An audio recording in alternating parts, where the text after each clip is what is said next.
Hi folks, Dave Waring here again with FitSmallBusiness.com and today's lesson of the day. In our last lesson, we continued our series on how to start a successful business with a look at how to set up a business email address that uses your company's domain name. In today's video, we're going to continue that series with a look at how to get the perfect business card on any budget. So let's get started.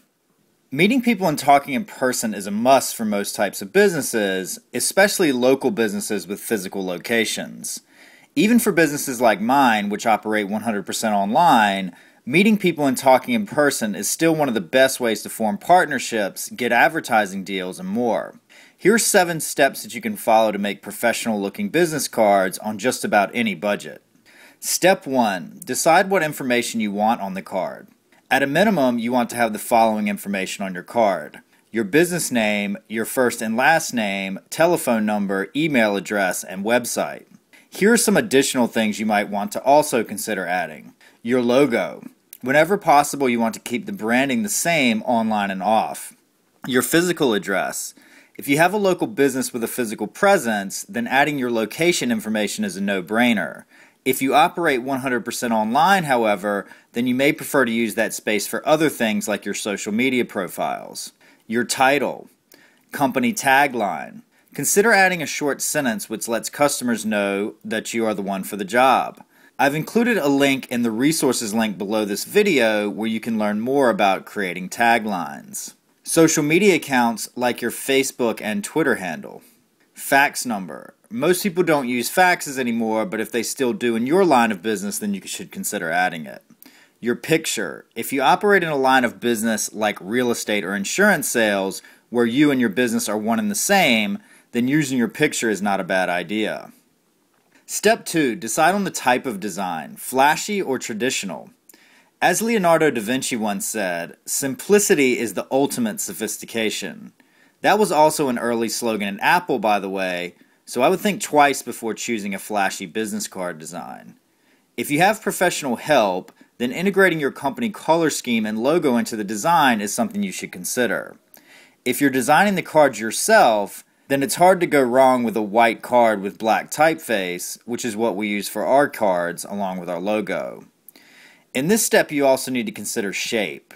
Keep in mind that while a non-traditional shape may help you stand out, circular and many other types of designs that are not square do not fit into business card holders and are therefore more likely to get misplaced by your potential clients. With this in mind, I would stick to the traditional 3.5 by 2 inch design. Step 3. Look for templates. Assuming you're designing your business cards yourself, almost all of the companies that offer business card printing also offer free templates that can be used to design your card. We personally use Vistaprint because they provide easy to manipulate templates and good value for the money. If you want to go a bit more fancy and are willing to spend a little more, then moo.com also has very good reviews. I've included a link where you can get 250 business cards from Vistaprint for $10 in the resources link below this video. Step 4. Choose your fonts. Remember that readability is the most important thing, so you want to avoid decorative fonts. We use copperplate Gothic for our cards. I've included a list of fonts from prepressure.com that generally look good in print in the resource link below this video. If you use more than one font on the card, then it should be complimentary and it's not recommended to use more than 2. Remember that you can use different sizes and bolding to make more important areas like your business name stand out.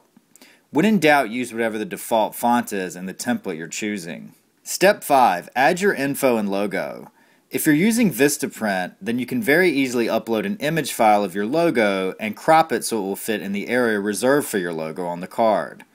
This of course assumes that you have decided to use your logo on your card, which is generally recommended. The template should also allow you to easily select the text areas that you want to edit and change things like colors and fonts using the menu at the top. If you don't want a specific piece of info that the template has space reserved for, you can very easily delete things as well. Step 6. Choose your paper stock. Vistaprint offers the following paper stock for your business cards. Matte, the default option which comes at no extra cost. Premium matte, a thicker version of the card so it's more sturdy. Glossy, good for pictures but it's hard to write on, which is a big negative. premium glossy. The thicker version of the glossy format, same problem applies. Recycled matte. Same as matte, just made from recycled paper. While the default matte option is thick enough, if there's one place where a small amount of money can make a big difference with a business card, it's with thicker paper stock. So for me, spending a few extra dollars on the thicker premium matte is worth it, but if you're being conscious about the budget, then the default paper stock is fine. Step 7. Order your cards. At this stage, you should have everything set and be ready to order your cards. Congratulations! That's our video for today. If you have any questions or comments, please feel free to leave them in the comments section below. Also, be sure to watch the next video in our series on how to start a successful business, where we'll discuss renting a location for your new business. To learn how you can be a more successful entrepreneur, be sure to visit us at fitsmallbusiness.com today. Thanks for watching.